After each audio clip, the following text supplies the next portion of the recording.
Sound check. 1, 2, 3, 4. Good. Yay.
Oh.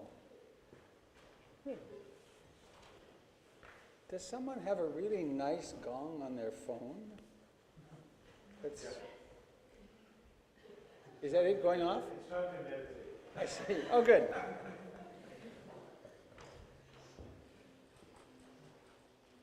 It's time to meditate. Yeah. No. There's been a bell ringing unanticipatedly. A random bell. It's a Thich Nhat Hanh bell. Are we live? Good to go. Okay. Well.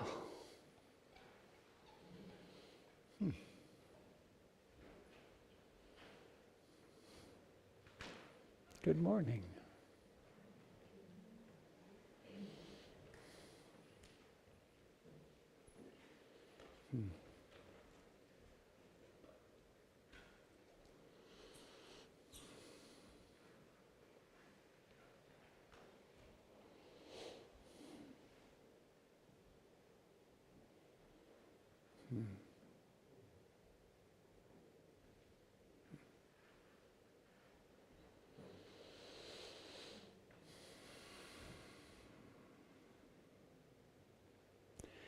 Given the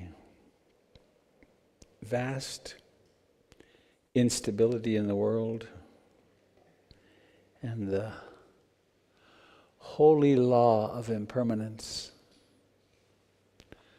how extraordinary that we get to be together again.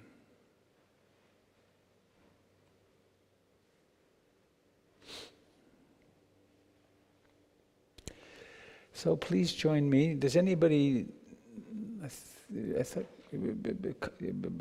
you would have copies of the Refuge Chant. No. Thought I saw them. Would someone pass them out? Please. The words are simple, but the Refuge Chants, the singing one, I think that's not it. It's the one that goes with the guitar. I take refuge in the Buddha.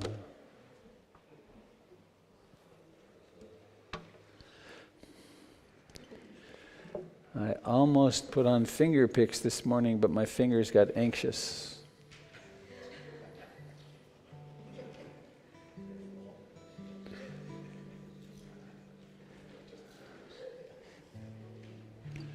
It's learning the guitar is a wonderful experience in mindfulness, and watching learning happen.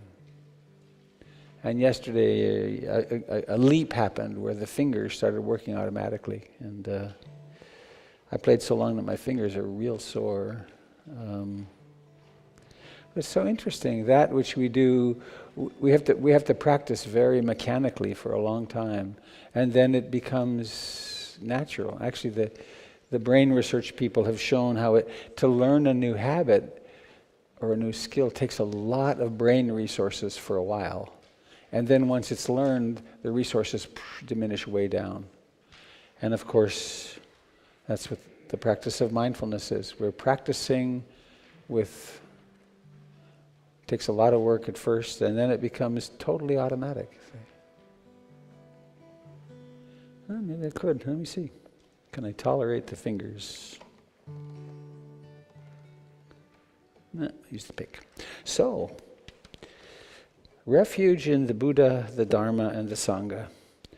Refuge in that in us which is awake, and in that which is the Dharma, in taking refuge in the natural order, and in the teachings that lead us to realizing that, and then in the Sangha, which is the community of practice, and those who've gone before us. So please join in, if you will, as you wish. And this chant, like all chants, is not magic. Right? I have to say that because of my Catholic childhood, where I knew that if I didn't genuflect in front of the, when I crossed the aisle, that I would be struck down. And in my 40th or 50th year, I tried it without, and I didn't get struck down. It turned out it wasn't magic. I take refuge in the Buddha, the one who shows me the way in this life. Namo Buddhaya, Namo Buddhaya, Namo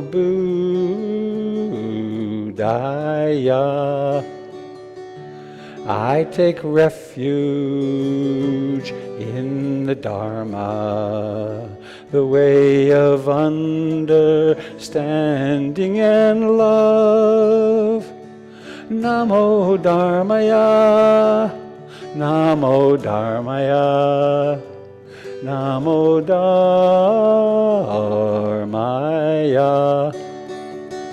I take refuge in the Sangha, the community of mindful harmony. Namo Sangaya, Namo Sangaya, Namo Sangaya.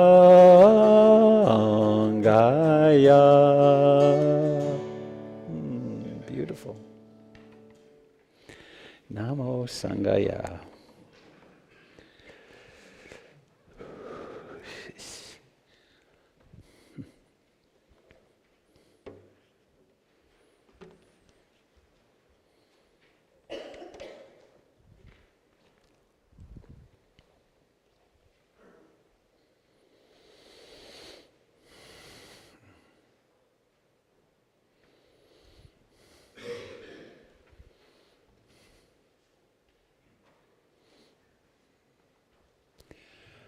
This is a self-portrait. This is us. We come out of the earth like these flowers, like the trees.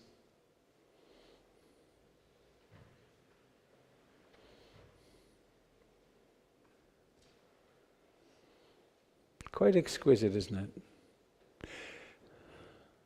I have this program, it's my screensaver, focused, of course, narcissistically on Portland, Oregon. So as the sun line crosses during the day or during the morning, and in the afternoon as the sun line comes over, I can look and see what time of day it is.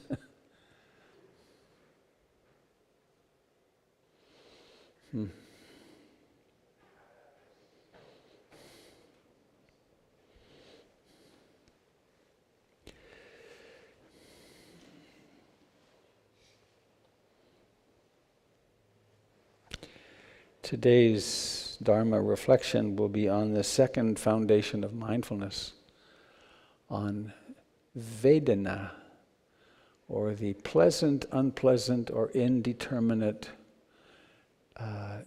spontaneous response when the sense doors make contact. So I'm going to do a little bit in our meditation around that this morning. Anybody here for the first time today? Raise your hand if you would. Well, welcome. I certainly hope it turns out that it was worth your while to come. And if you are, and I presume you are by the fact that you're here, if you're looking for a community to practice with and this isn't it, don't stop. Because in Portland, there is one of everything. And you'll find a fit. One of the reasons there are so many different spiritual traditions is because different people need different things. So my one advice is look for something that's led by someone who's been doing it for decades rather than, and usually there's some stability in lineage. So let's do the great Buddhist ritual. Let's stop. Let's stop and sit comfortably.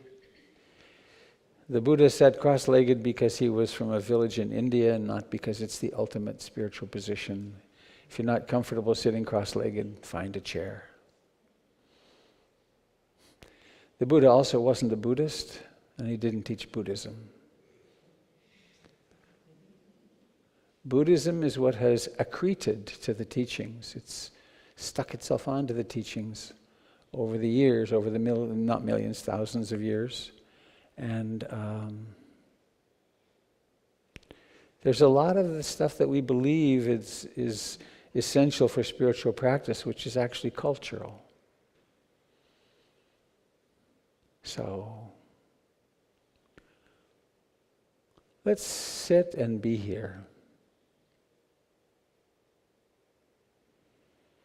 Become aware of your body where it touches the chair, the floor, the cushion.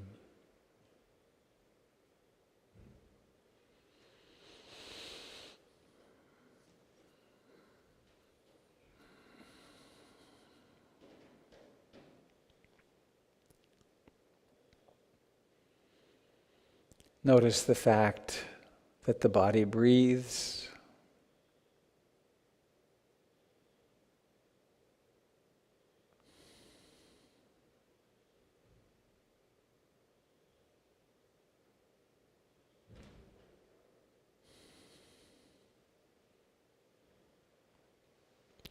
Maybe I invite you to open your eyes again for a second.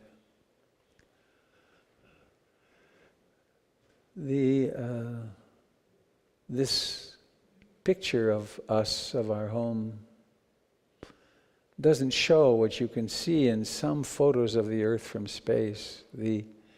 There's an absolutely thin little layer of atmosphere. It's tiny. We live at the bottom of that layer, and we are dependent upon our green brothers and sisters to produce oxygen. And our waste gases, our carbon dioxide, are what they need. unfortunately, we're producing a great excess of what they need, which is bringing about some pretty radical changes. But the notion that we live at the bottom of an ocean of air, and that when we breathe in, we're actually sharing with all of life. For those who figure such things out, they say that each time we breathe molecules of air that were breathed by the Buddha and by Hitler and by everybody else. It's all in change. So once again, come on home into yourself, eyes closed or open.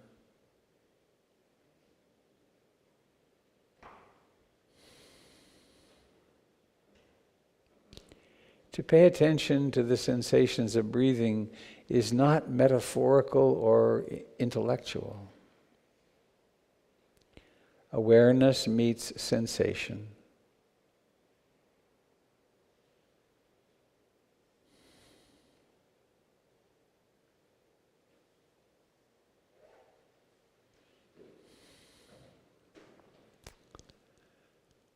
And the breath is a great teacher of the holy law of impermanence.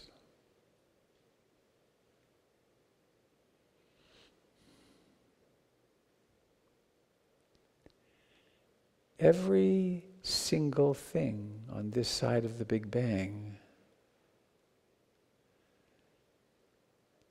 has always been, is, and always will be flashing into being and then disappearing.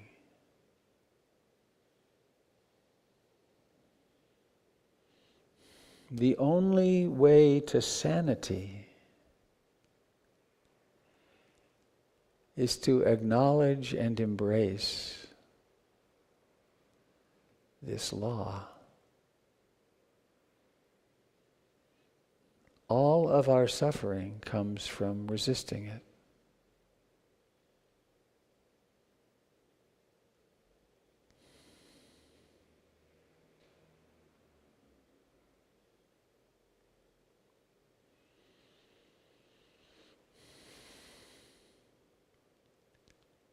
So being present for the next Genesis moment, breathing in and breathing out.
The Buddha embraced and taught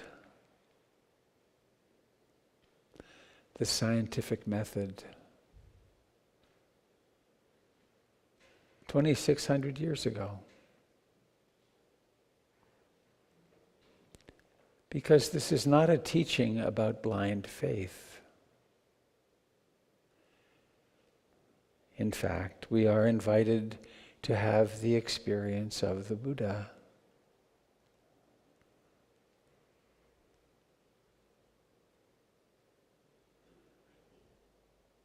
And once we have a direct experience of something, there's no longer any doubt. There's also no room for argument.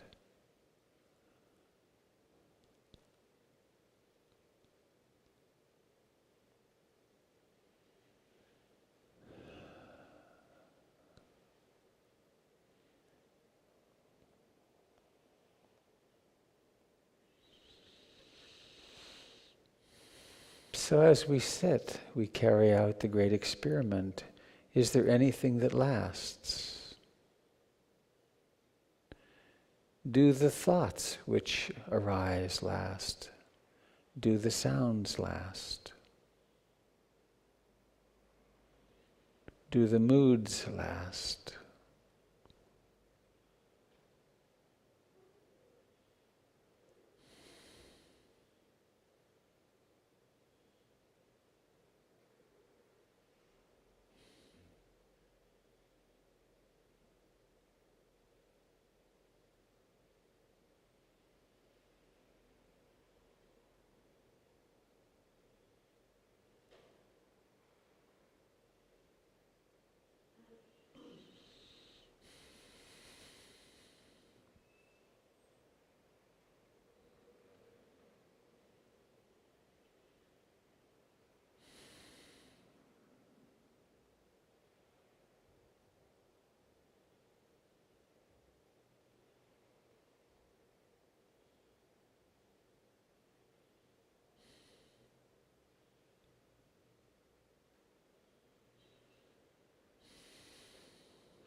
each breath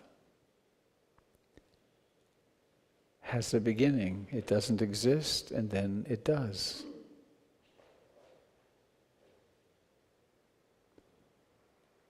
The body breathes in, and then there's a moment when breathing in ceases and breathing out begins. And then it's gone.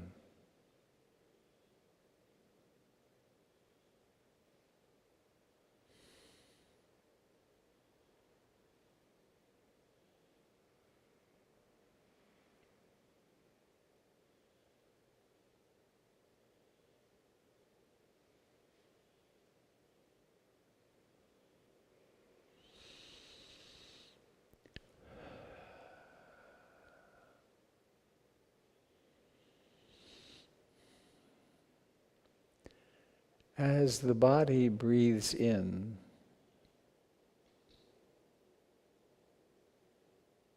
is the tone, the valence, the flavor of that experience pleasant, unpleasant, or neutral or indeterminate?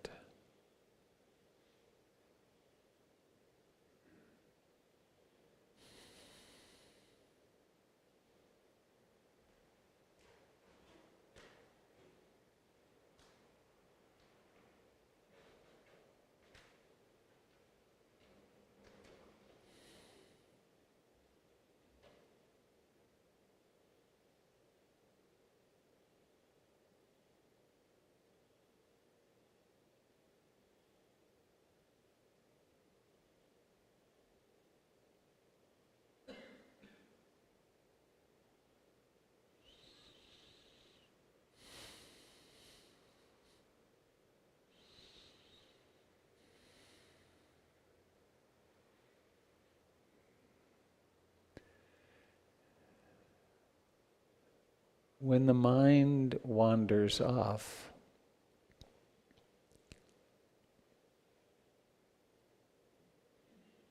depending upon what it wanders to,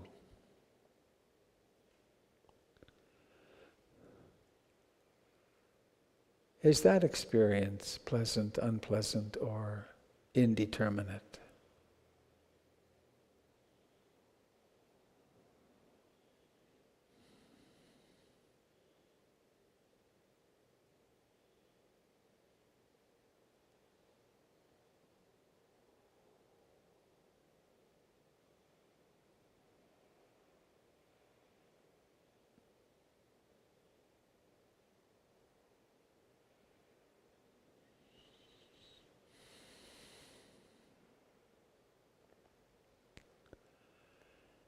There might be some region of the body where there is slight or great discomfort.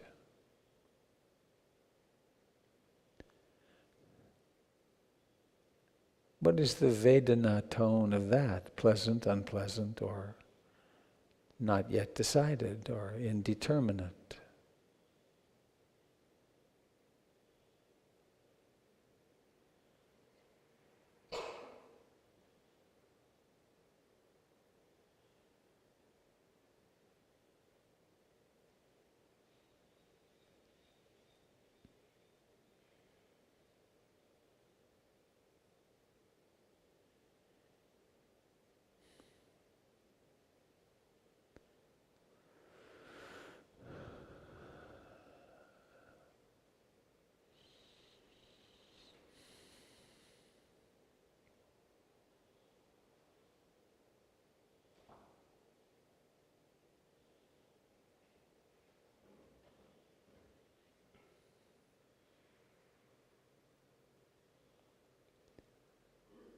There are some sounds.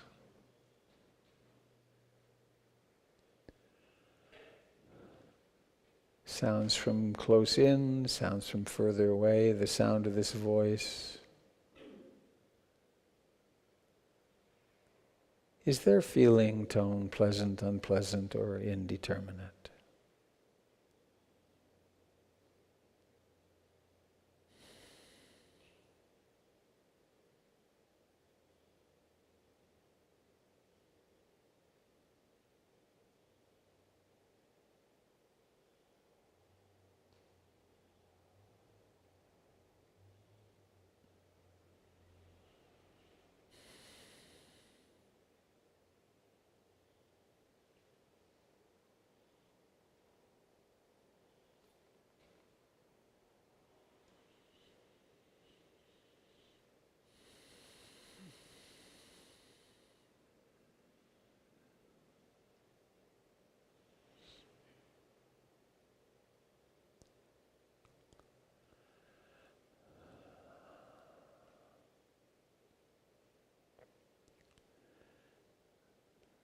There's a very common experience and interpretation.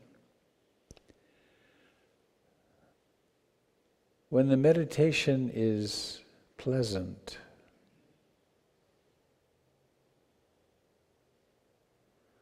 the mind tends to decide, well, this was a good meditation.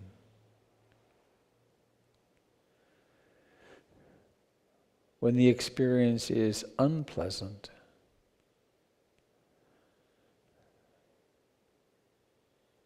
disliking tends to arise, and the judgment, this was not a good meditation.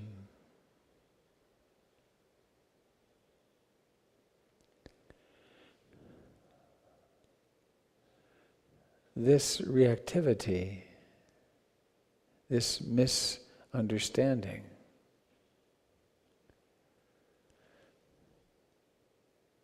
results in the practice never going very deep.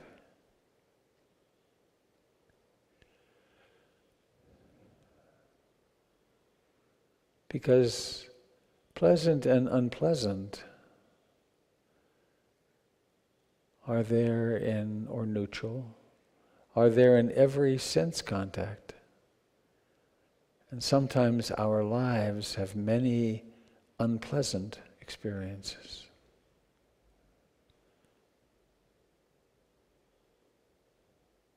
If we can't stay present for the unpleasant, we can never know wholeness.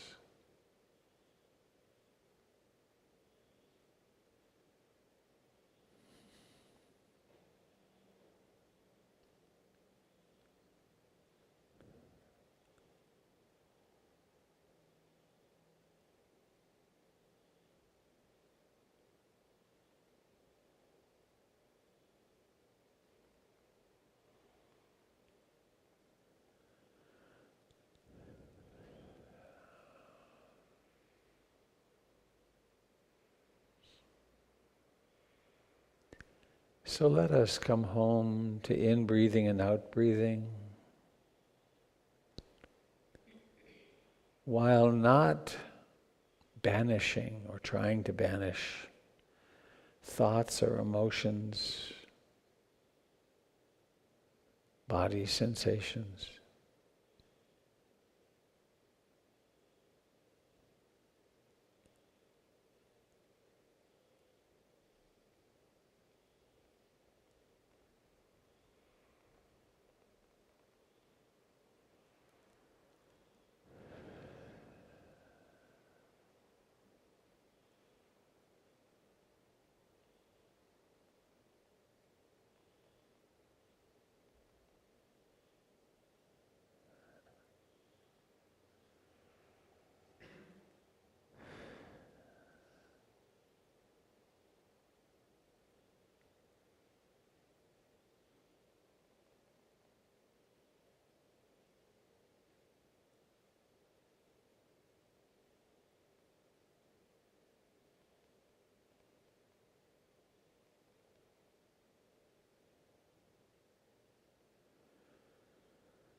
Please take a moment to bring awareness to the mood which is present right now.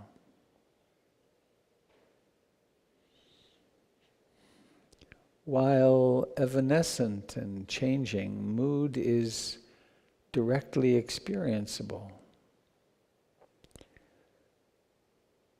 Usually and always for the untrained mind, mood is taken as I.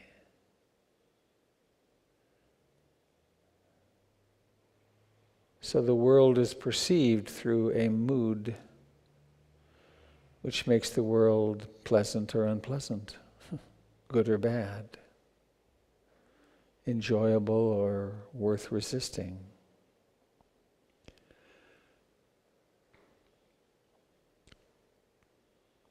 Is the mood of this moment pleasant?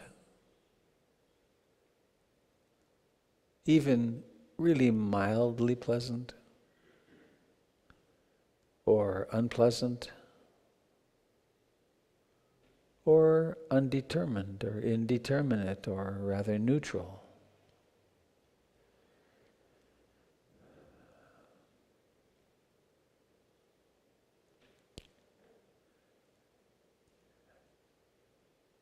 A mind well schooled in the scientific method doesn't bring preconditions or demands on how it should be. It instead asks the question, what is the reality of this moment?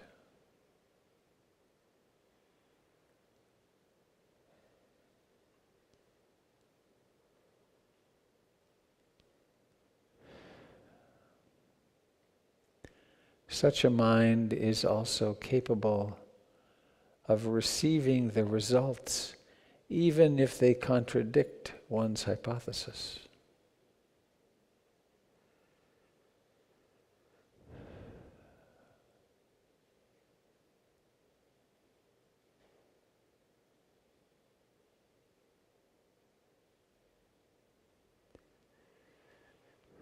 This is the refuge in the Dharma, in the way things are.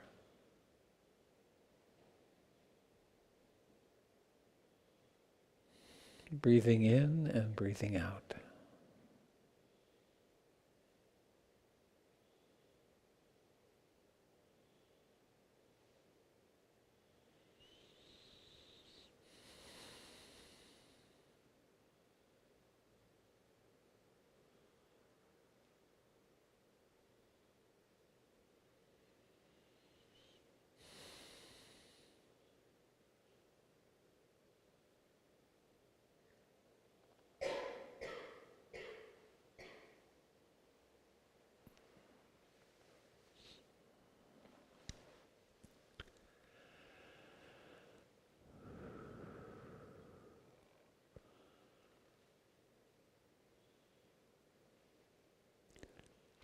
Please now, as we come to the end of this time of sitting,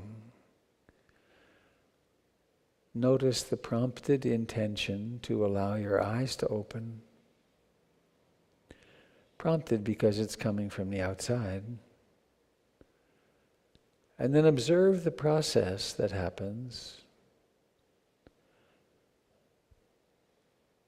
that is required to let your eyes open or to open your eyes. It's an effort of will and an effort of muscles.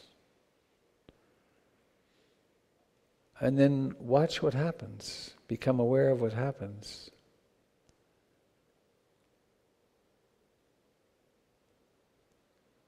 Seeing happens. Seeing. A sense door opens. Seeing, and there's knowing it. Is this experience of seeing pleasant, unpleasant, or indeterminate?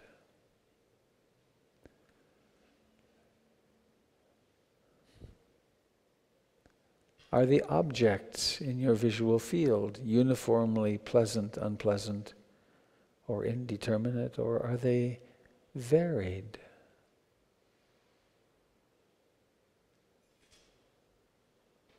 Seeing.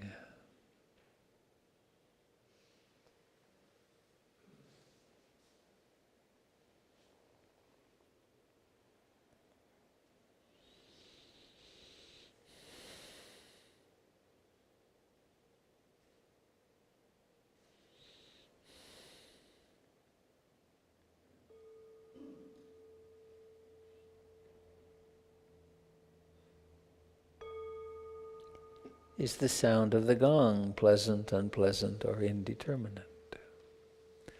Is the movement of the body, take a stretch, is that pleasant, unpleasant, undecided?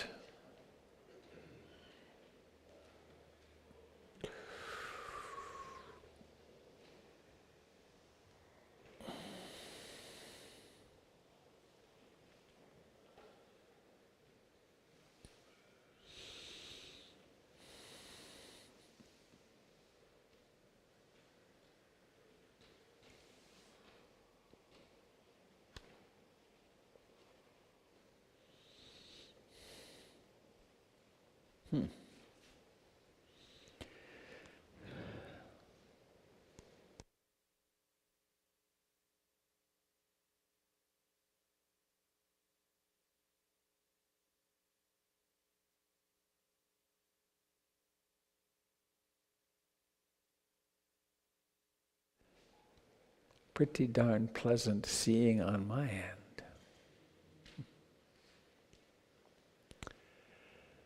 So, Mr. Jim, would you be so kind as to lead some movement? I will even make some space for you here.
Okay, upright, vertical, breathing,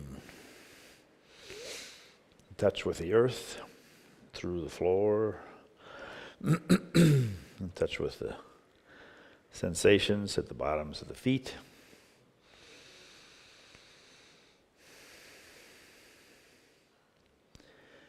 And the swaying that we can do with our hips, we can just move from one side to the other, and then the sensations at the bottoms of the feet change.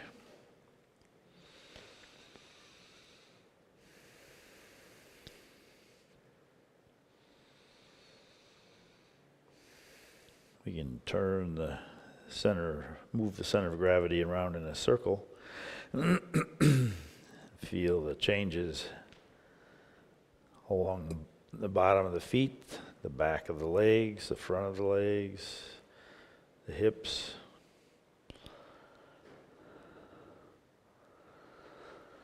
Then coming to stillness, take a full breath in and release. And another breath. And sink. We'll let the arms rise as we breathe in. And release as we breathe out. breathing with the whole body, letting the breath come into the arms, into the hands.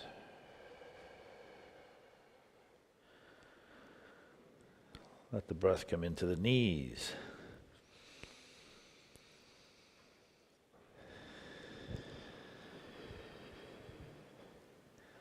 And the hips.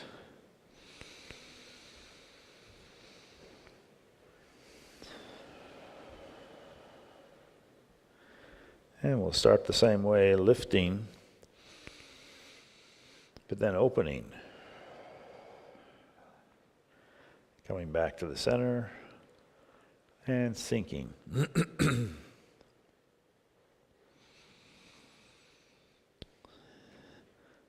So there's sensations across the chest and across the back.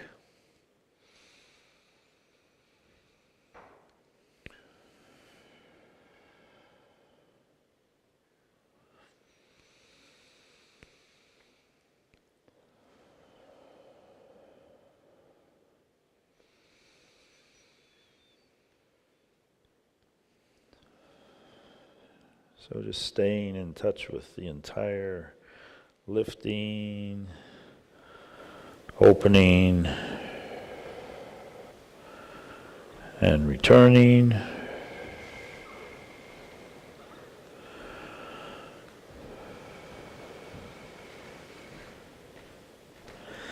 And then reaching up overhead, new sensations in the shoulders, in the hips, painting a rainbow. We use the imagination to kind of organize this flow of perceptions. How does it feel to open to the side, open to the crown of the rainbow?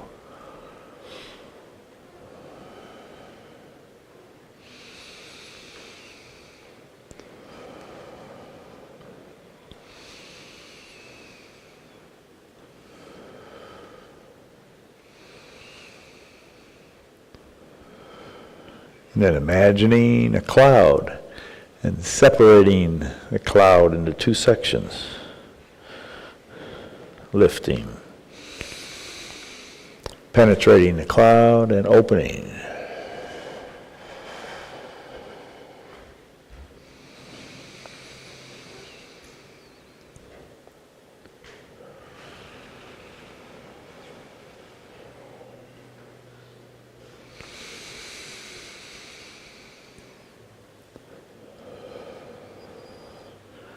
Opening the body to the side with the palms up.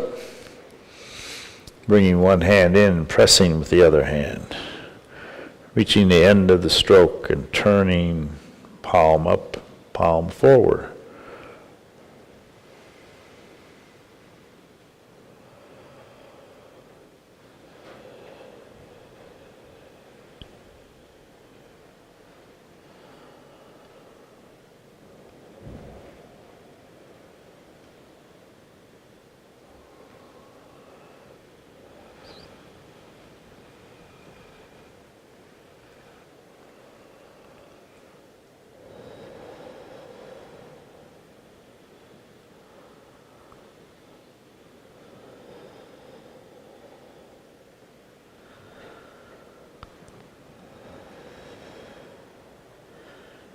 Okay, now, what's the Vedena of opening to the back? It may not be pleasant. Don't do anything that's painful, but see if it's the same kind of sensation as the other moves. Some days it's a fullness of the whole radius of the extension of the arm feels really good. Other days it's a little tight, a little resistant. Then we'll lift across, letting the heel come up the floor. Does that foot feel pleasant, holding all the weight? How about this foot?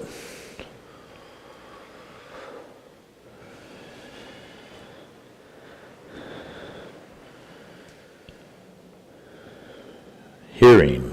Is that pleasant? Unpleasant?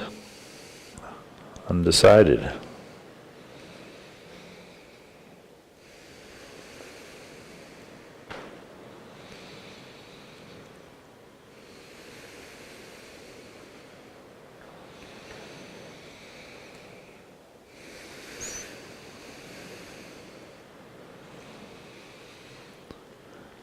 Twisting to see the moon. Is that pleasant? What's the valence? Is it the same valence at the top of the arc or at the bottom?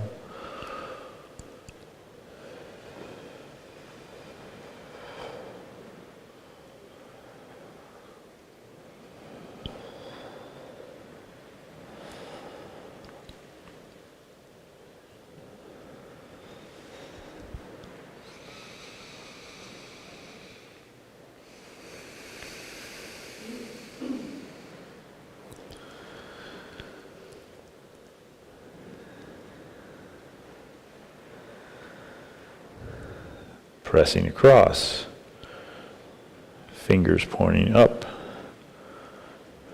relaxing, the other fingers pointing up.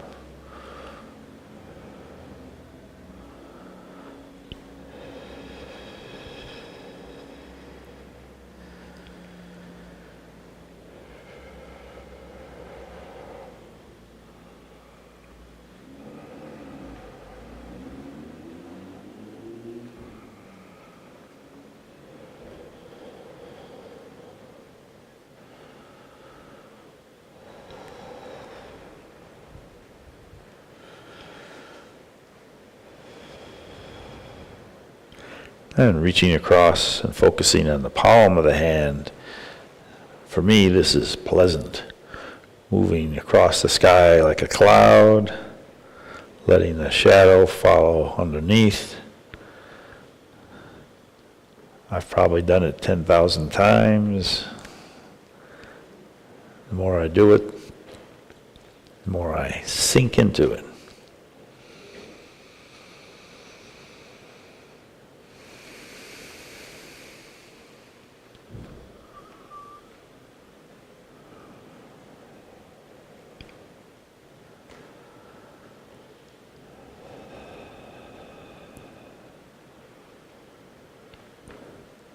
And if I lift one hand and look beyond, and then just move my eyes from one object to another across, it's not as pleasant. It's good for me. Makes my inner ear more responsive to turn the eye, click, click, click, click, make little snapshots across the floor, or across the wall.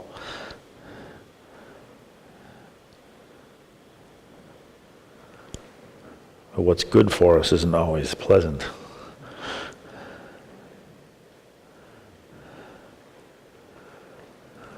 Okay, so I got my inner ear going. I can stretch over and not fall down. Rise up, lift the toe, feel the balance on the back leg. There's a sense of agency, a sense of competence.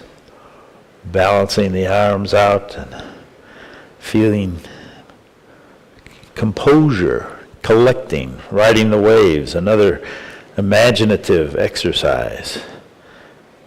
Are the hands going the same speed, forward and back? Is that pleasant?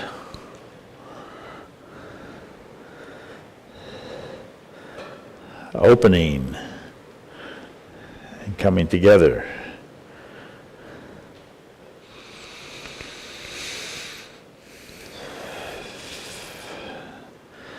This body has a little tightness in the left shoulder blade. It doesn't like this. And we'll switch. Splash in the sea.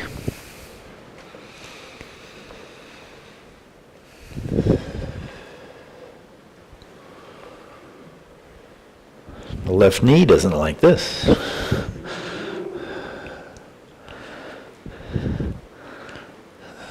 Mood keeps shifting, riding the waves.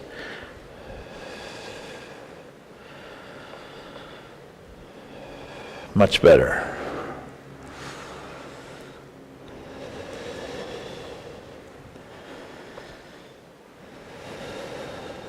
Opening.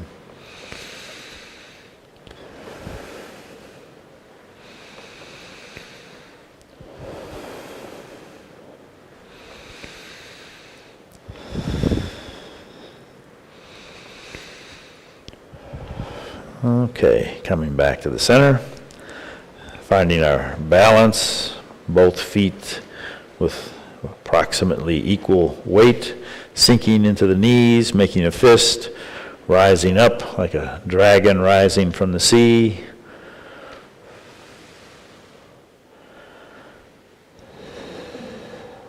Is it pleasant to hear your bones crack? Some people really don't like that.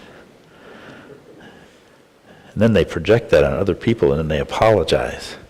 It's like, it doesn't bother me. Open the arms.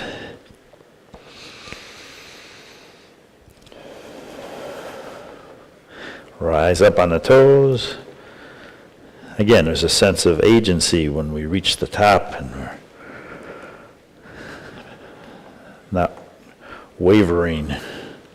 Some days are easier than others. Turning the wheel.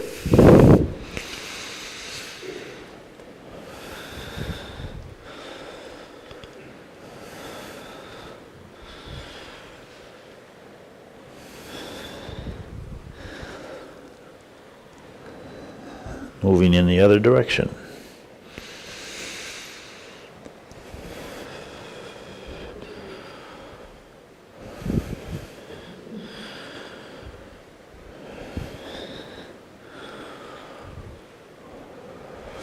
And coming back to the center, feeling that balance again. Lift one arm and one leg, balancing on one leg and while the other's moving.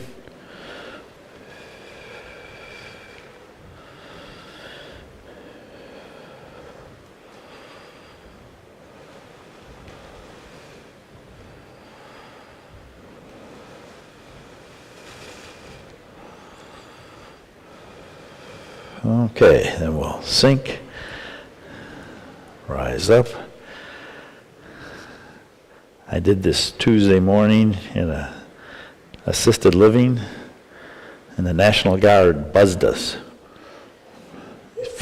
2 or 3 jets went right over our head and just shook the whole building. It was very hard to feel the balance and the smoothness.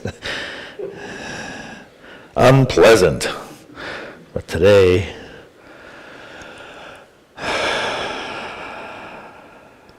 sinking into the knees.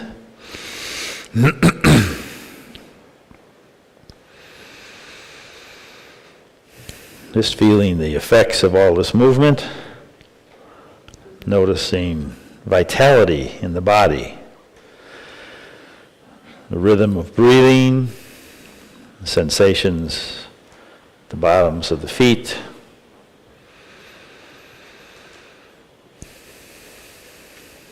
Feelings of warmth and coolness. Sounds in the room. Sounds of your own breath.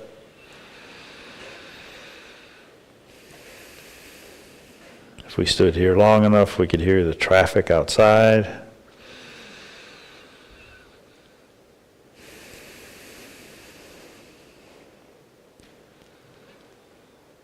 And then bringing our hands together, feeling gratitude for the opportunity to practice again with a group, and bowing to one another, making good effort, bringing mindfulness to this body. Thank you.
Just on the off chance that Kate is watching from Europe. Hi, Kate. I know you're having a good time.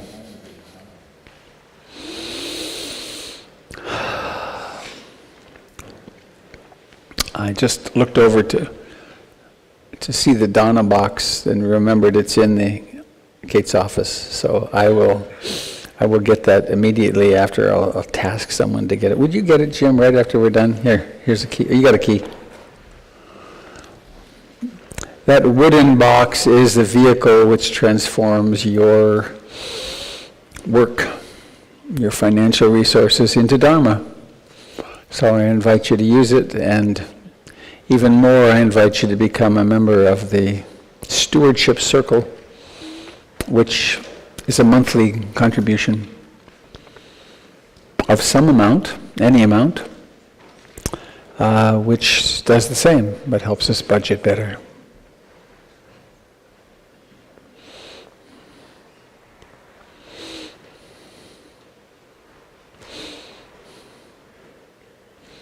I think I'm going to forego the rest of the usual litany and say ditto.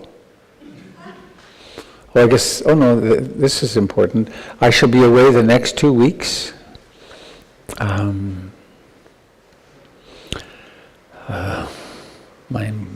name with my brain with names. There will be wonderful people in my stead. Silly.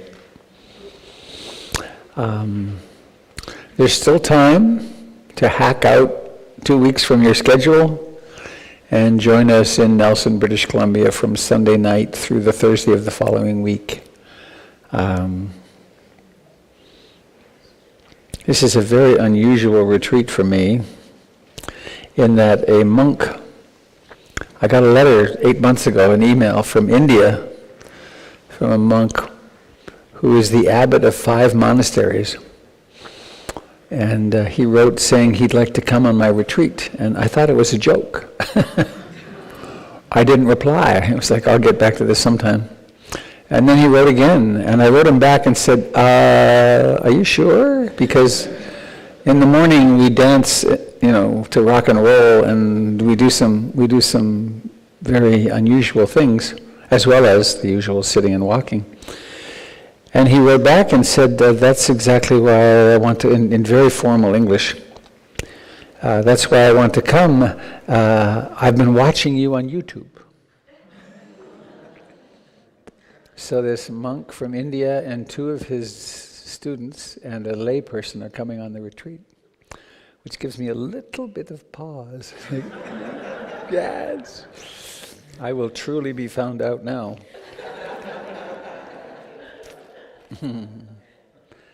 Yeah.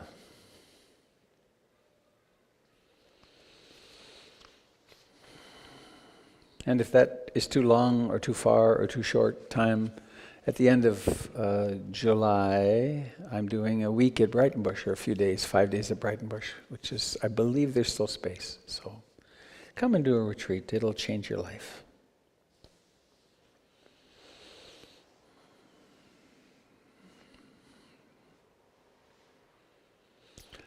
Are you doing interviews after? No. I didn't check the schedule. Would you like to? Jim Dalton will be available for 3 20-minute chats if you want in this little room. Maybe just find Jim at the end today. Okay.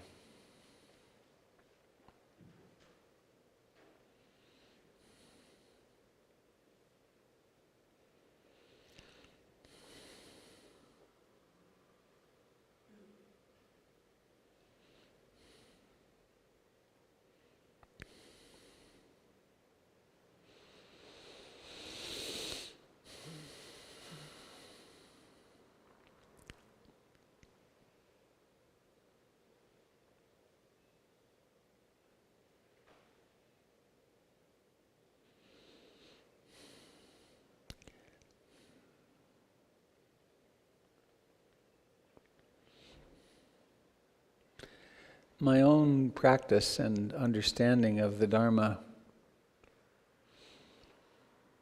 continue to deepen, and in a certain way it seems to get more and more simple. I was given a beautiful song this week, which I won't play for you today, but I will another time. It's about anicca and impermanence, and that's where I've used the term. One of the terms she uses in this song several times: the holy law. Because we can think of it as change. Damn, it's too bad there's change. But of course, none of this would exist. We wouldn't exist if there weren't the holy law of change. It's the underlying principle.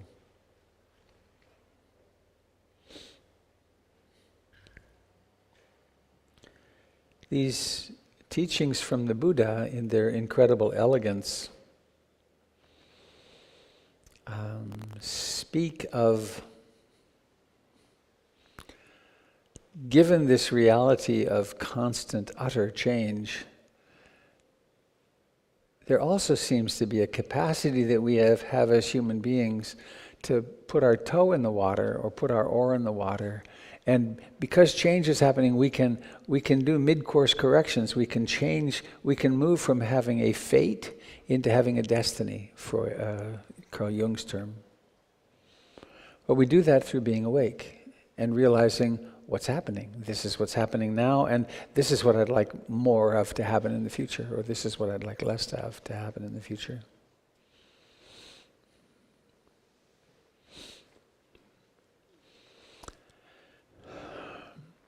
Meditation, this insight meditation, is about so much more than stress management or psychological health and well-being. While those are incredible and very important and are sweeping the culture, transforming the culture literally, there is the deeper teaching which has to do with training this mind that we have to examine itself and to become very wise about its own functioning.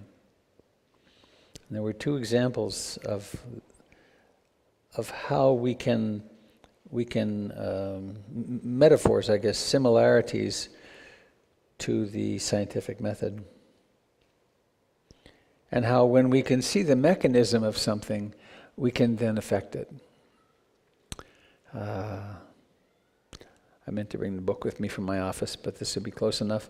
There was a cholera epidemic in London in the 1860s, 1867 or something, maybe 40s. And there was a doctor who became very famous who had this notion that maybe it came from the water. And in the end, he took the handle off the pump at a particular well so that no one could drink from it, and the epidemic went away. He then went on to really was I believe the granddaddy of epidemiology, of looking, what's causing this? Why is this happening? And then along a few decades later came Louis Pasteur, and looking through his microscope saw that there were little creepy crawlies everywhere. And until then, we didn't have a bacteria model. We had spirits and air, and people didn't wash their hands, and physicians didn't wash their hands. And as soon as we saw that there were bacteria, then we could begin behaving differently. And then in the middle of the last century, serendipitously, it was discovered that penicillin penicillin spores would inhibit bacteria. And then we have the whole realm of antibiotics. But we can only, and now they're way in there, and they're looking for the mechanisms of how they can use the human immune system to genetically engineer the substance that will directly attack one's own cancer. Now that's pretty flash, saving tremendous suffering for us. And that comes about because we can see, we have hypotheses, and we can see at that level. Now we see at the genome level. we see way beyond that, actually, with the Hadron Collider and so on.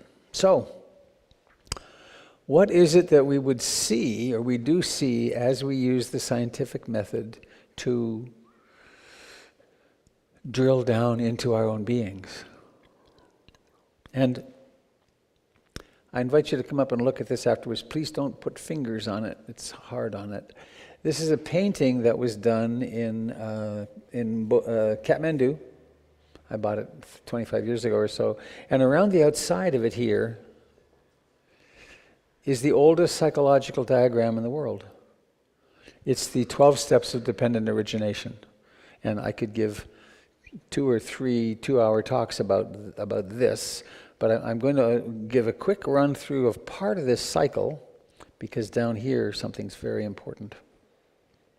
So hopefully this will all work. I don't know what that is. It's stuck. Come on now, go away. Let's see. Aha. No, that's not where I went. I went over here.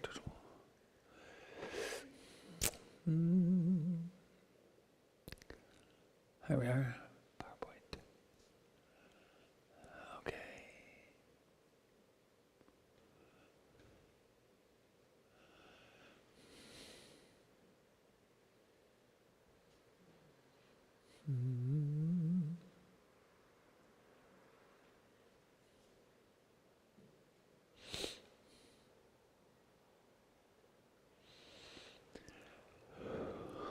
Yes.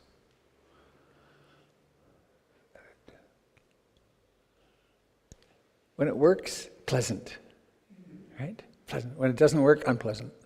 That's where I'm headed with this talk. Pleasant, unpleasant, indeterminate. Dun, dun, dun, dun. It's it sort of works. I don't know why that is. I'm going to move it in a little bit, maybe. Oh, it's not that. Oh, it's just cut off. Oh well, we'll live with it.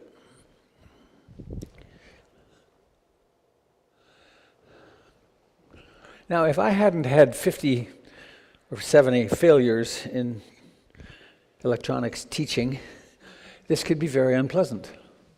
As it is, it's just not working quite right. But dependent origination, because of this, this happens. Because of this, this happens. And here's the drawing that we see over there. And I'm going to skip over all these wonderful things. This creature that's holding the whole thing is Mara. No, not Mara. It's Yama, the Lord of Death. Everything which has a beginning has an ending. So, this is the 12 steps of dependent origination. It begins with ignorance, and this is really a very superficial view. This was the point I want to get to at the bottom of it. Ignorance. Because of ignorance, because we don't realize that there is no separate identity, we do things. This is traditionally a woman with pots. In this case, it's a woman with things of Tibetan muumuus. I don't know where the artist got this idea that he could do this, but it's a variation. So traditionally, this is seen as the past. Because of ignorance, we've done things, and there's karma, and therefore the wheel goes on. But this, it's hard to make out. It's a monkey. And the notion is, moment to moment, because of ignorance, there's this rebirth linking consciousness. There's something that leaps from moment to moment to moment. Because of that, the mind and the body exist. Conditioned by rebirth consciousness, the mind and body exist. Because the mind and body exist, the 6 sense doors exist. Seeing, hearing, smelling, tasting, touching. Mind. Very important, because we're going to come back to that. And this is the racy part of the presentation. Because the 6 sense doors exist, contact exists. Now this is body contact, but there's also contact with your eye right now. There are visual objects that are touching the eye, or that are connecting with the eye, and visual consciousness occurs. There are auditory contacts, olfactory, taste, body, and then there are mind contacts. Please draw up an image of your kitchen sink. Mind door, object. Pleasant, unpleasant, indeterminate. So, because of contact, and this is where it starts to get very practical, because of contact, there's feeling, Vedena, and this is traditionally drawn with the arrow in the man's eye. Because of sense contact, there is a valence of pleasant, unpleasant, or indeterminate, a pull toward, a push away, or a neutrality. The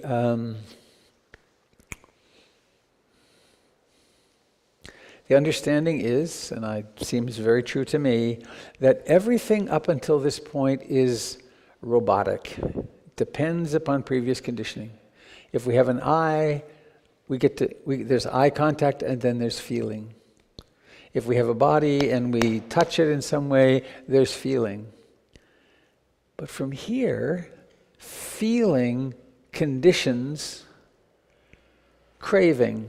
This is a man with, traditionally a man with an alcoholic drink. Craving. And craving is when, it's funny, my usual example comes up, it's so predictable.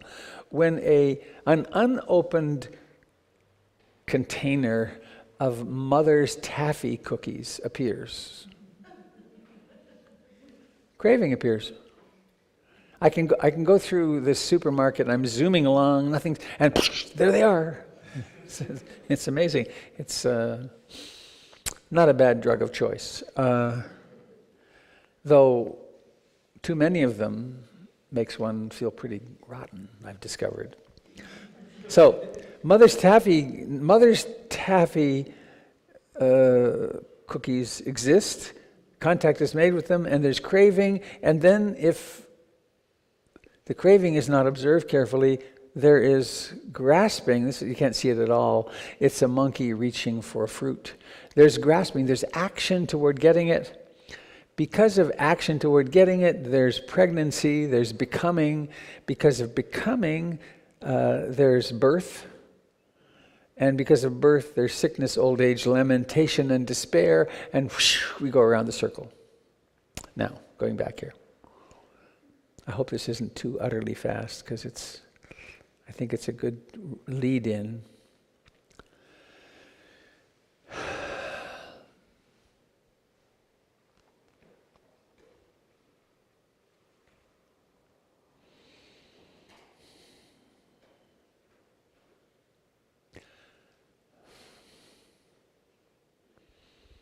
To censor or not, I won't.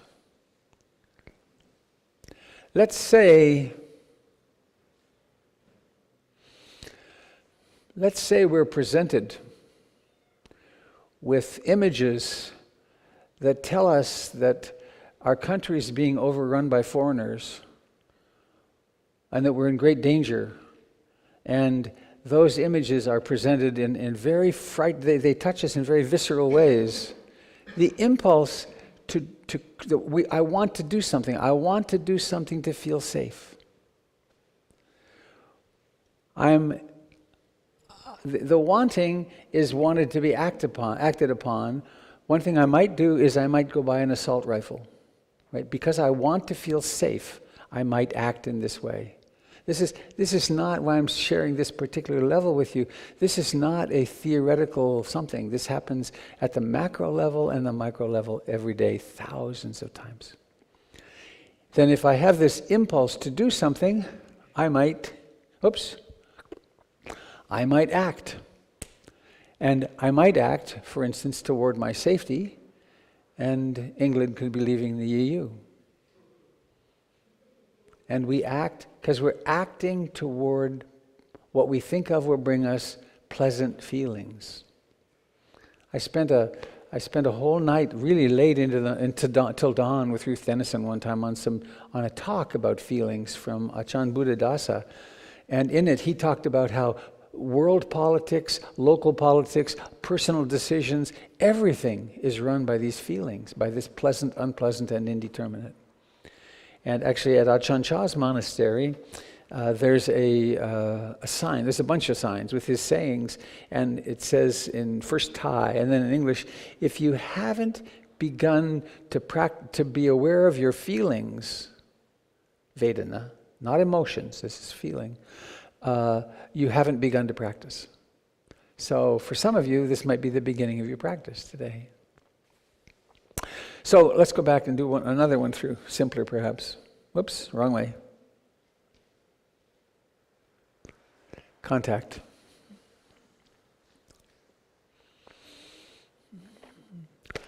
An angry email shows up. An email that comes in and somehow or another it's threatening. Because of your prior conditioning, you experience it as threatening. Or someone says something like, honey, we need to talk. And so let's say it's an unpleasant. And how do we know it's unpleasant? Because it is unpleasant. We experience it as don't want. That unpleasant sensation, if we don't see it as a feeling, we could grasp it. We could take it as real, as substantial, and then we could quickly have the impulse to act, and we could become an angry person. This is where rebirth makes sense to me. I have no idea about past and future lives. But we are reborn every second in this. And with what comes in here, here's the feeling, hang on a second, rushing. Unpleasant.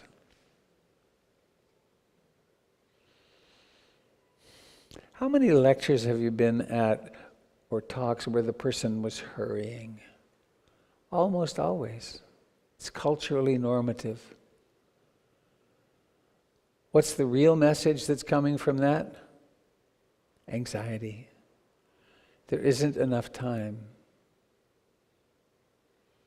But there is enough time.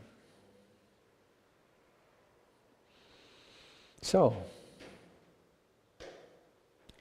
or I guess another message could be, this information is of such utter importance that I have to give it to you all very fast, because if I don't give it to you very fast, I might not get to go through it all.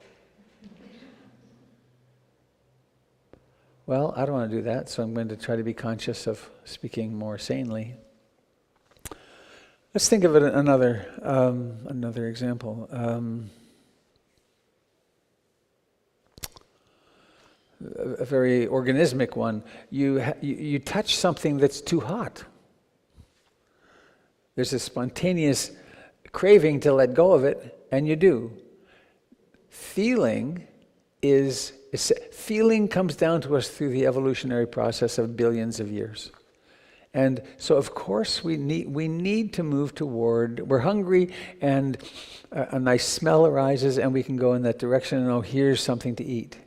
So we can't, there's no way we're going to get rid of feeling, but can we become conscious of it so that we start making skillful decisions for ourselves, or we begin to make more and more skillful decisions, knowing that my decision and my action creates my future? This making sense? Okay.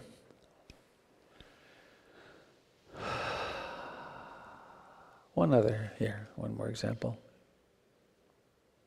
I think of, it's funny, you get these fixed patterns.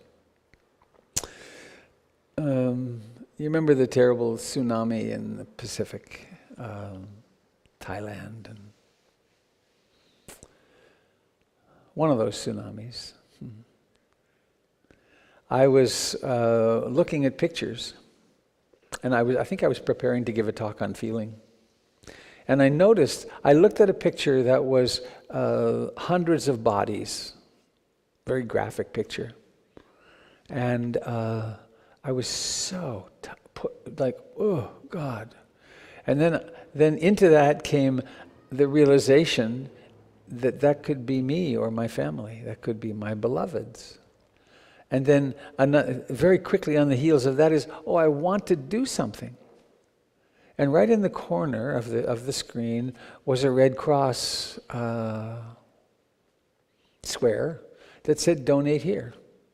So the impulse arose, what to do with my sense of helplessness and hopelessness and terror and so on. Well, one way I could sublimate it, I could put it to good use, was I clicked on that little square. I had this impulse, which was here, craving, and then the impulse was there. I reached out and donated some money. And I was born a generous person. I was born a person who was acting kindly toward others. And this happens, you help somebody across the street, or you give a smile to someone who needs a smile, or whatever it is. We're shaping our destiny with these moment-to-moment interactions. Okay. Yeah. Is there any question about that? Lost it.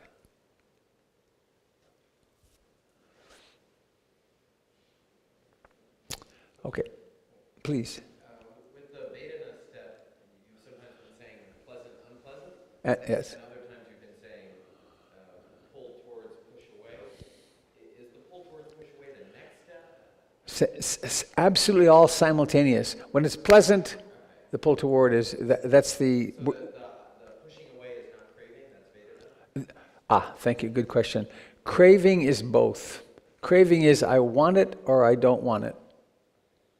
It's the separate self arises, there's the birth of a self that wants something or doesn't want it. The roots of suffering being greed, hatred, and delusion. All right, displays. Mirror displays, come on now. Gather windows, where is that? Arrangement. Mirror displays. Okay.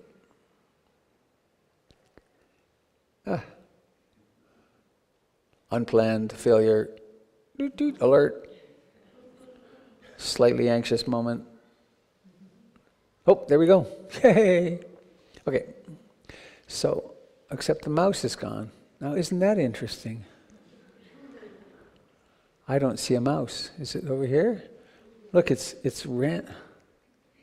Ha! Now. Unpleasant. Oh. Did you see it? What if I did this? Huh. Oh. Oh no, they're seeing the mess on my desktop. That's bad. Huh. Huh. Well, I may have to bail. This would be all right. I'll just have to act it. Oh. Oh, yikes, yikes. All right.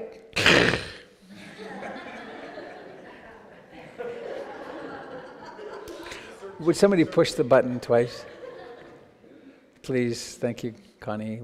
The middle, that one, yeah. Once, not that one. That one, yeah. Once, and again. Oh, yay. Okay, thank you.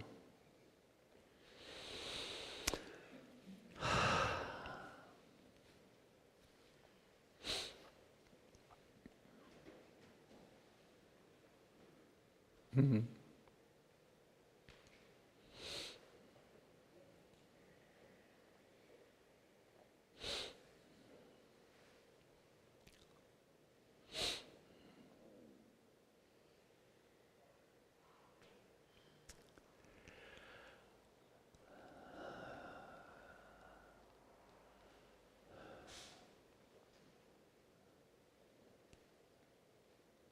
A few eye blinks ago, a sperm and an egg came together, And miraculously, you were born.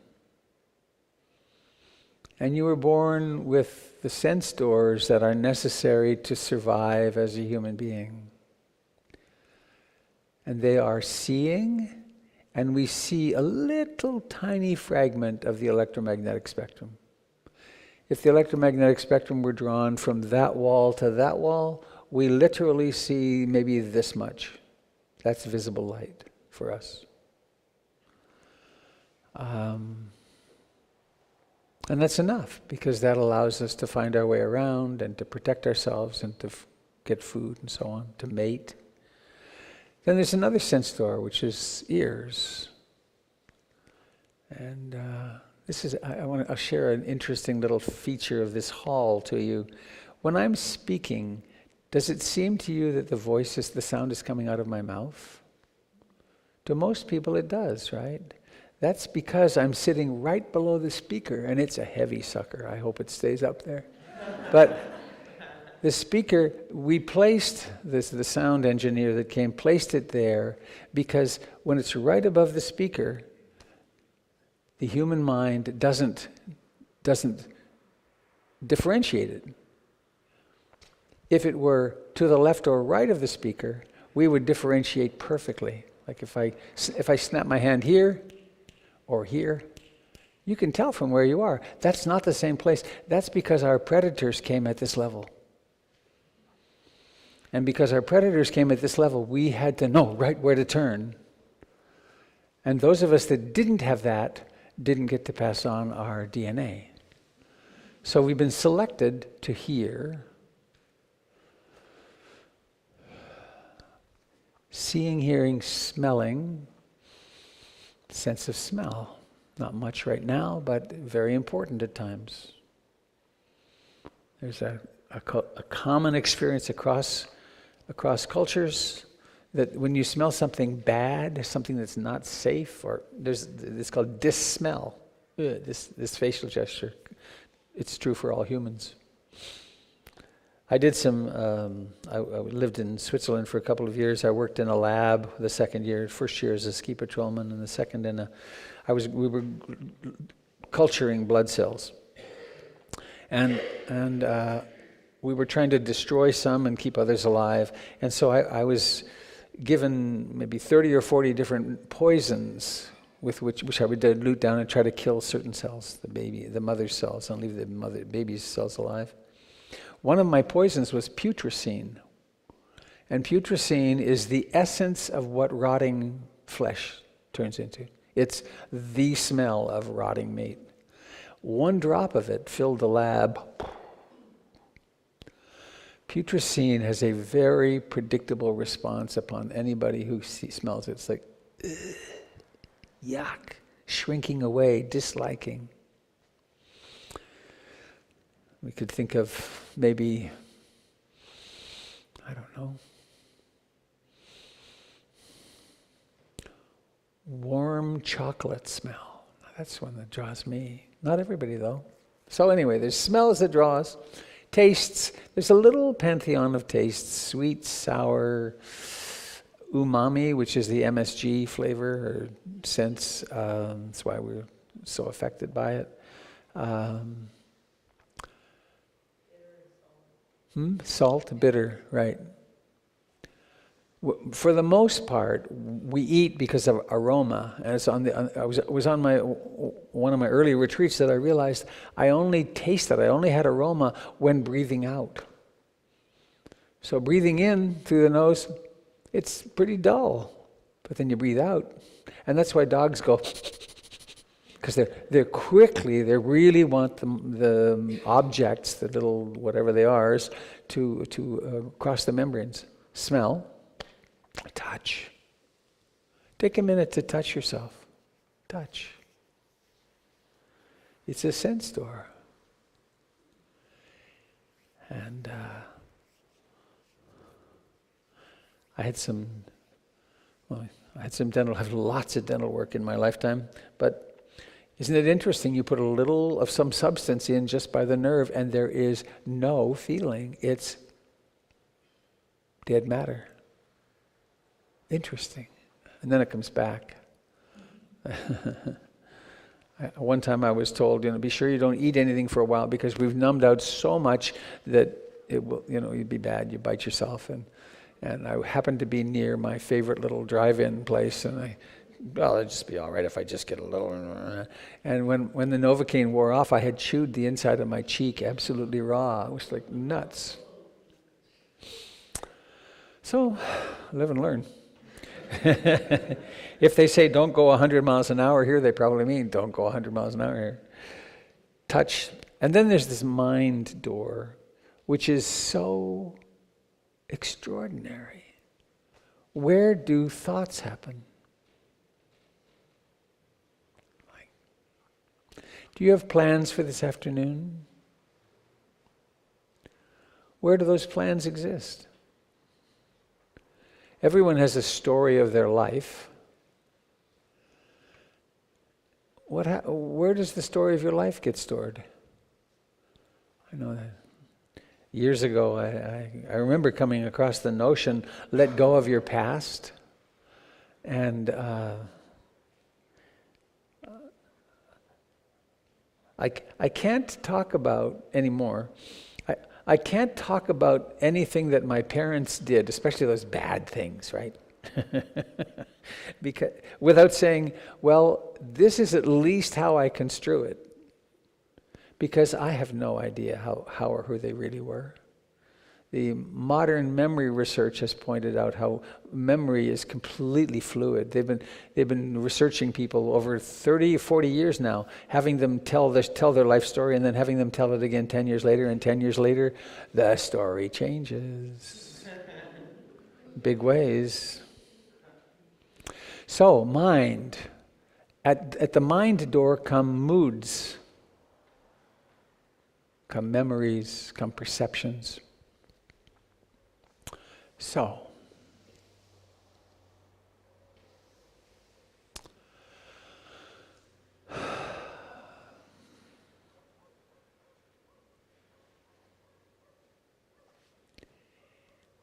hearing, actually, is the hearing out there or is it in here? Because the ears are such as they are, it's pretty convincing it's over there, but where is it actually experienced? It's inside, it's in. Hearing, pleasant, unpleasant, or indeterminate. There have been people in this room, and I don't know what's happened. The dog chorus seems to be a lot less than it used to be. But we used to, well, it can still happen.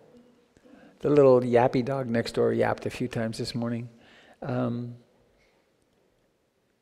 For some people who sit in this hall, that sound becomes really problematic.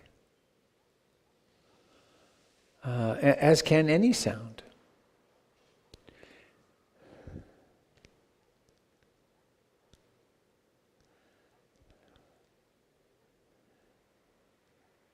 Back in my late 20s, I took 25 students from Lewis and Clark College to India for 5 months. Doug Pullen was among them. He teaches on Thursday nights. And we had one thing we had was a compulsory 10-day meditation retreat in Bodh Gaya, where the Buddha attained his enlightenment. And during that retreat, the night that we got there were big trucks, and it was the Metro Čerkežská that got set up across the street. And they had a piece of railway iron like this, and they hit on it with a ball-peen hammer and a microphone. Ding, ding, ding, ding, ding, ding, ding, ding, starting at about 7 o'clock in the morning till 11 o'clock at night. And then they played raucous Indian show music, Bollywood music, most of the day, loud enough to distort the speakers. And we were sitting in a meditation hall with an open roof. That was the time to get over being offended by sound. Really, it worked for me.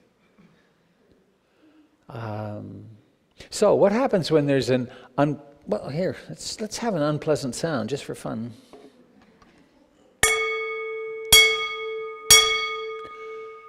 The attack of that sound is not pleasant. It's just kind of sharp as opposed to. So what happens with that?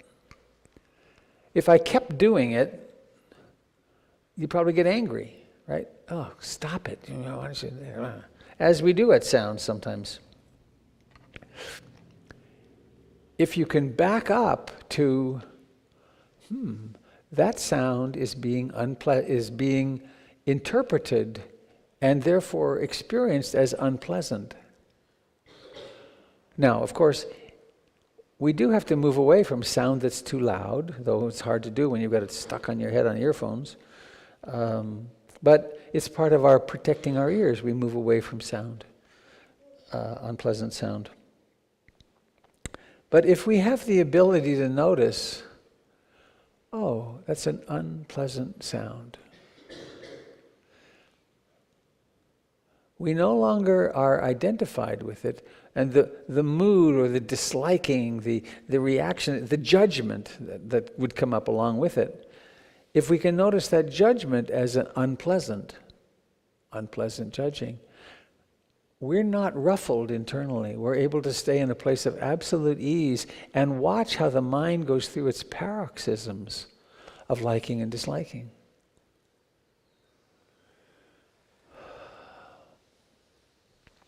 So, let's say there's an unpleasant experience, and it's mindfully observed. It develops a sense of strength and balance and wisdom. If it's not mindfully observed, we react to it, and we are a person in reaction. And nothing changes. We stay a person who reacts in that way to that circumstance. Is that making sense? That mindfulness changes the game completely. A pleasant experience.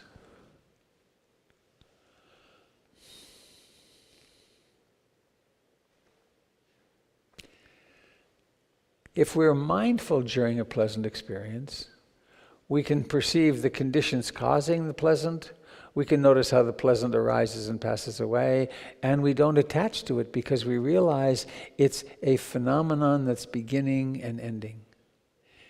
If we're not mindful during a pleasant experience, we become attached. This is how it should be. There's a William Blake poem jumps to mind. He who binds to himself a joy doth the winged life destroy. He who kisses the joy as it flies lives in eternity's sunrise. She who binds to herself a joy doth the winged life destroy. She who kisses the joy as it flies lives in eternity's sunrise.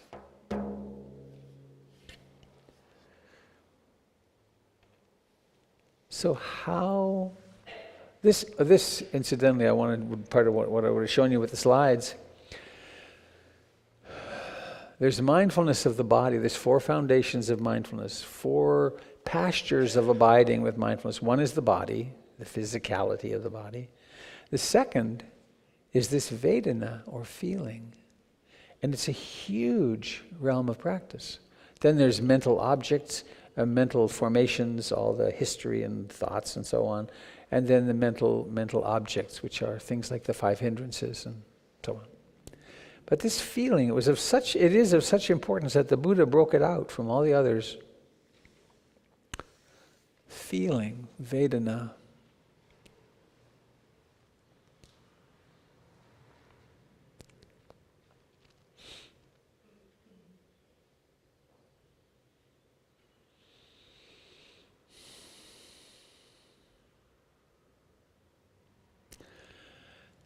A practice that I introduce on retreats, which you could do today.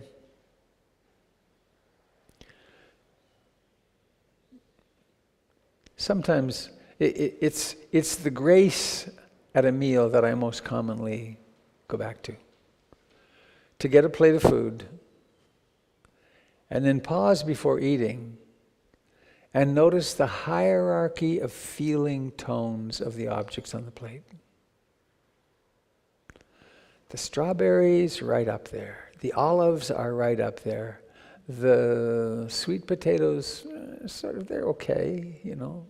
But there's a hierarchy. And looking at a menu, this tortured thing, it's so crazy. What'll I have? What'll I have? This is the last meal I'm ever going to have. And if I don't have the right thing, oh, can I have a bite of yours? Because I wanted to have that too. It's because I wanted the feeling of that. I wanted that flavor, that pleasant feeling, and I want to have them all because they may never happen again, and they're all this long, right? I know on that first retreat where I was speaking of the feeling before, I had a sobbing breakdown.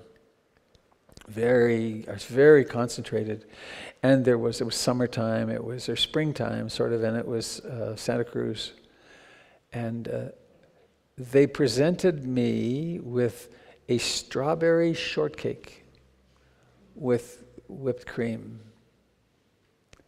And it was so good. Oh, God, it was good. I took a bite of it, and then it was gone. And I saw the craving for another bite. And then that was gone. And then, and I feel the sadness now a little bit even, right this second. The realization came in, food doesn't do it. Food is always disappointing. No matter how gourmet it is, and boy, we have taken it to big levels, this gourmet thing, right?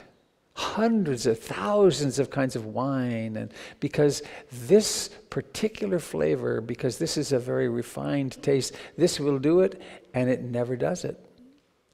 Because no sense experience brings us satisfaction. We're always, well, that was such a great meal, maybe a cup of coffee.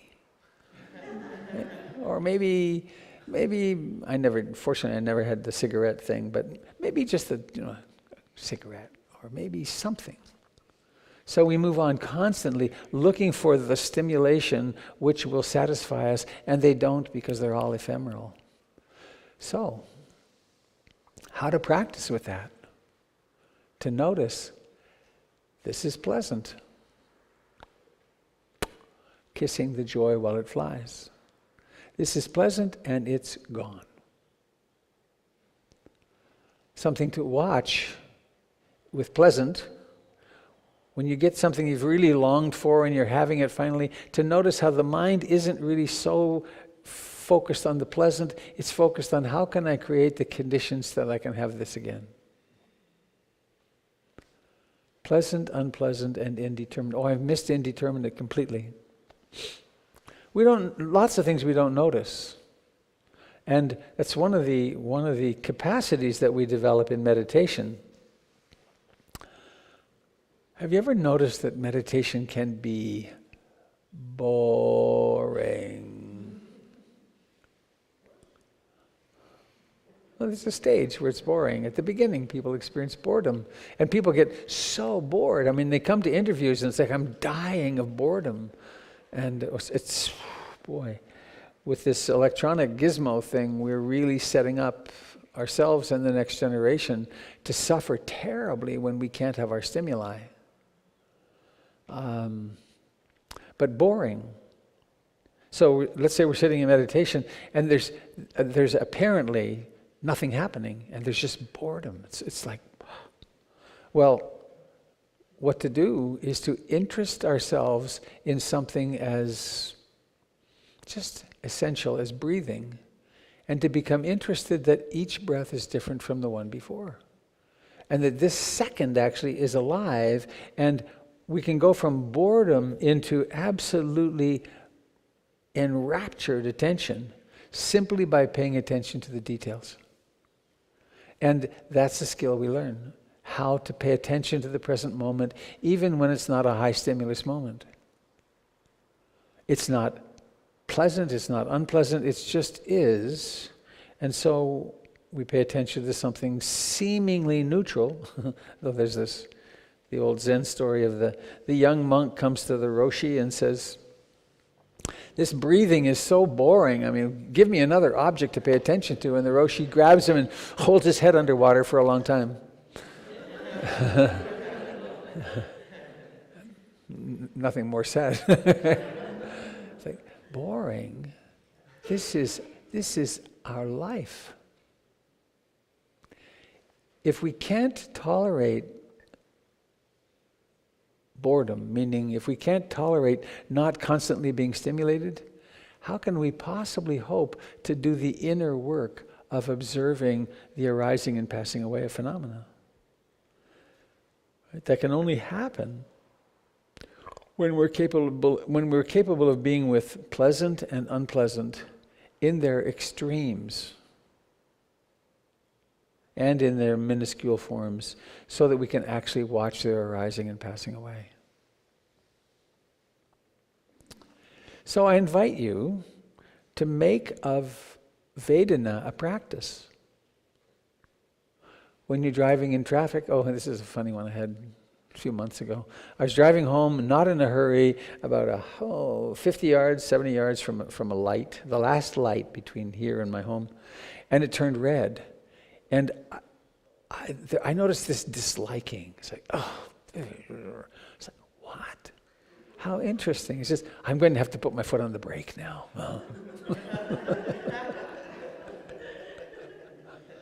But it happens all the time. So, short time. Is there a question, comment? Please, let's just do it without the mic because we have short time. Say?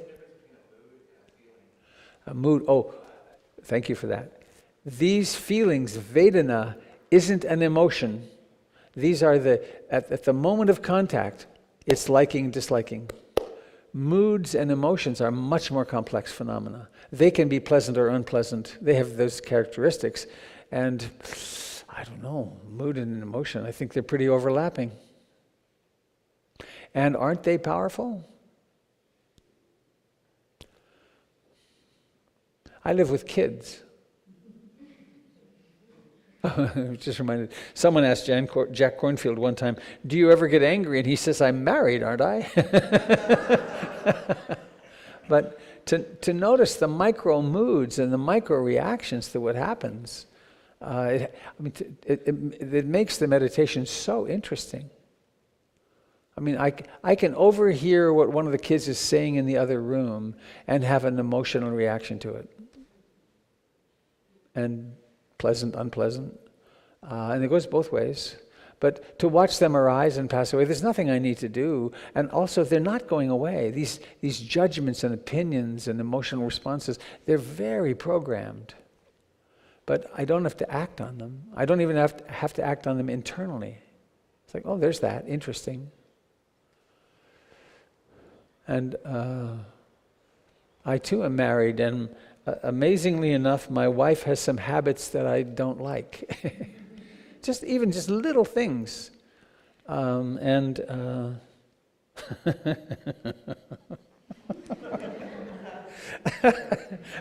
Like when you sweep a floor, isn't it just reasonable to get the little gizmo and pick it up and put it away? I mean, it's just natural, isn't it?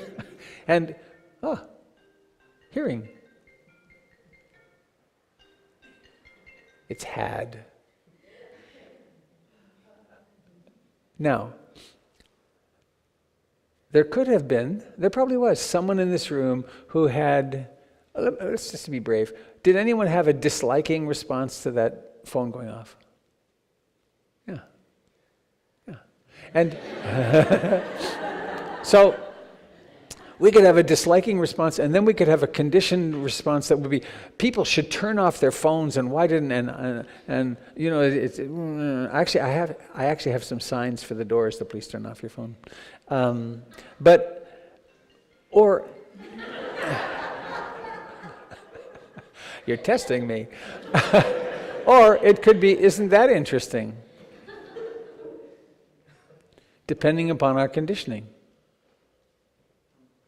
Now, well, if we had a child in the ICU and we were waiting for a phone call, the ringing of that phone could be exciting, essential. Or if we're waiting for a call from someone, when I get into town, I'll call you, and we're really looking forward to it. And the phone goes off, and we look, and it's pleasant. You can see how it's happening all the time. So it's a realm of practice that's very, very, very practical and practicable. Any other question, comment?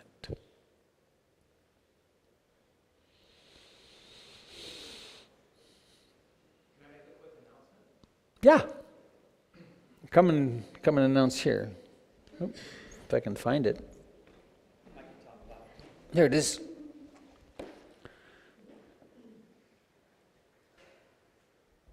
Go, Michael. I've had a few people that have asked over the last few weeks if what I refer to as the Great Hope Chest is still open, and I did want to clarify that it is. And I especially wanted to make this announcement today, because usually I come in from Beaverton, but today I rode my bike on Springwater corridor from Gresham, and I was just really, really amazed at the number of makeshift tents that I saw along that path. And as probably a lot of you know, in the news, homelessness and affordable housing has been a big topic lately. So transition projects is where these donations go to, and they are asking always for toiletries, new socks, new underwear, and whatever else that you might be able to give to someone that is coming from the street into a new housing project. But they also have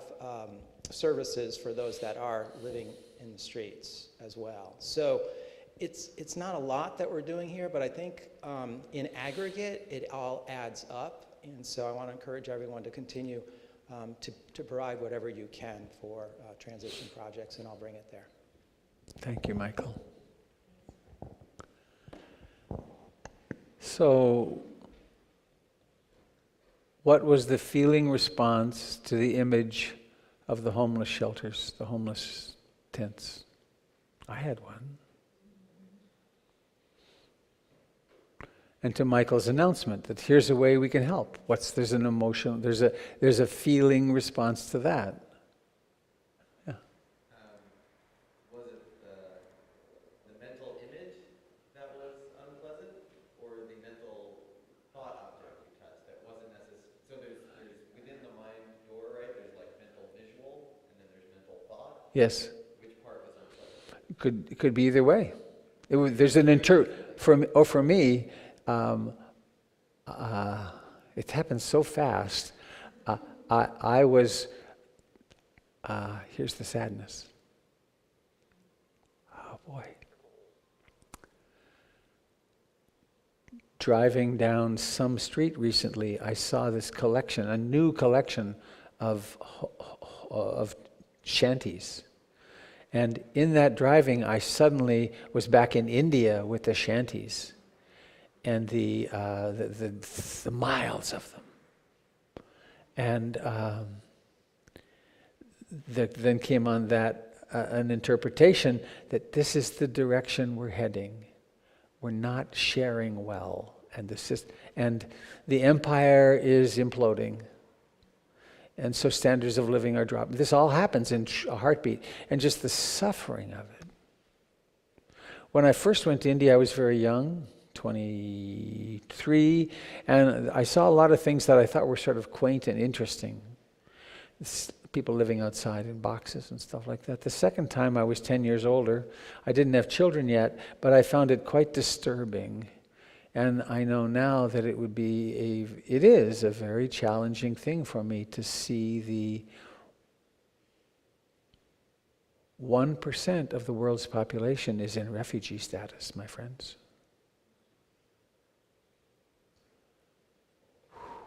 Those are not fantasy people. They are us. And sometimes we complain that the food is not hot enough when it gets here from the kitchen or whatever. It's that we are so fortunate. So We could get guilty about that. Or we could devote ourselves more and more to practice, realizing that we all face death. It's coming. We all face sickness and old age, and it's coming. It's not far away. So these practices are all about learning to live gracefully in the midst of whatever happens. The kids are there. I asked Achan, last comment, I asked Achan Sumedo years ago, the elder of the Theravadan forest tradition, I asked him what all his years of practice gave him. You know, what's the result of that? And he said very directly, without much hesitation, well, Robert, I really think I'll be able to handle anything that comes to me in my life. And learning to handle feeling, pleasant, unpleasant, and indeterminate. Pooh. My mother spent 7 years in a nursing home, so I spent a lot of time there. It could be a lot of adapting to.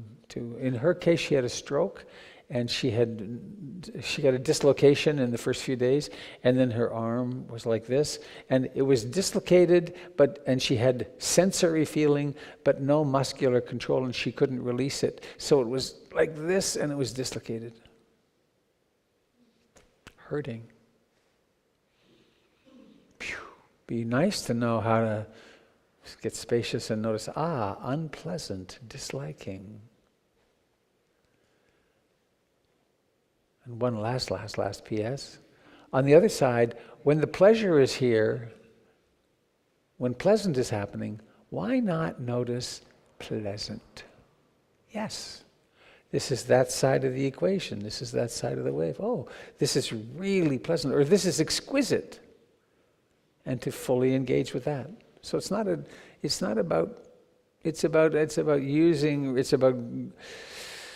greeting, respecting the holy law of impermanence fully. The holy law. A cough. We're here. So please, let's make a big circle. Thank you for listening. I appreciate your being here. And come and have a cup of tea afterwards. Oh, dear.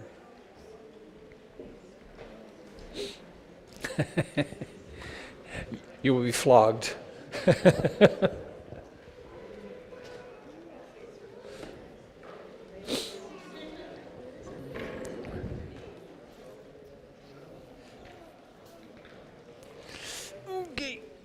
Gosh, there's so few of us, we can hardly make a circle. We need a few pretend grown-ups to come and be your real selves in the middle, so we have a circle. All right, come on. We know you're only posing as grown-ups. You're on your best behavior. Plus, this means you'll be closer to the blowing out. You stand a better chance of being the blower outer. So let us find a hand to hold. Contact. Is this contact pleasant, unpleasant, or indeterminate?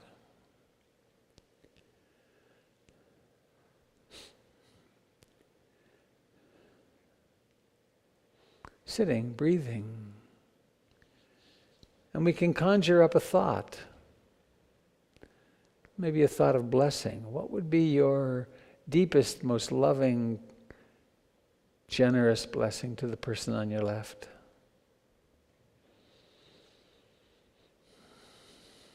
And the person on your right. Give that hand a little squeeze or a stroke, because it's quite personal at this level. And then let us extend this blessing or wish around the circle, heart to heart, hand to hand. And let our circle include the hands of our friends, loved ones, enemies. In fact, let us hold the hands of all beings, all humans, all of our brothers and sisters of the air, the earth, and the waters. Sometimes I think of this practice as relaxing back into the arms of love, where there's no separation.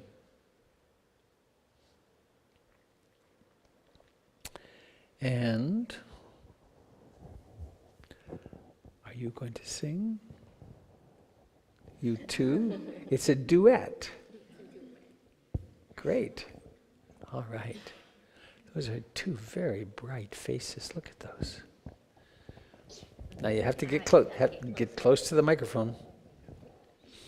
You ready?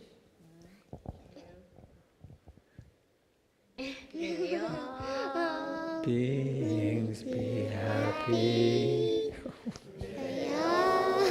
Beings be happy. May all beings be happy. Sadhu, sadhu, sadhu. Very nice. Let me tell you, these girls, when they got to, if you're happy and you know it, shout hooray. Why don't we try that? You want to do that? Will do it with everybody in the room? If you're happy and you know it, shout hooray. Hooray! If you're happy and you know it, shout hooray. Hooray! If you're happy and you know it, then your face will really show it. If you're happy and you know it, shout hooray! Yay. All right, so form your wish. You girls want to get close for the blowing out of the candle? Make a wish. What's your wish? 1, 2, 3, blow. Yes! We did it. Excellent. Thank you to those of you who joined us on the internet today and in the future. Very nice to have you here. And to all of you, please introduce yourself to your neighbors to left and right and come have a cup of tea. Thanks.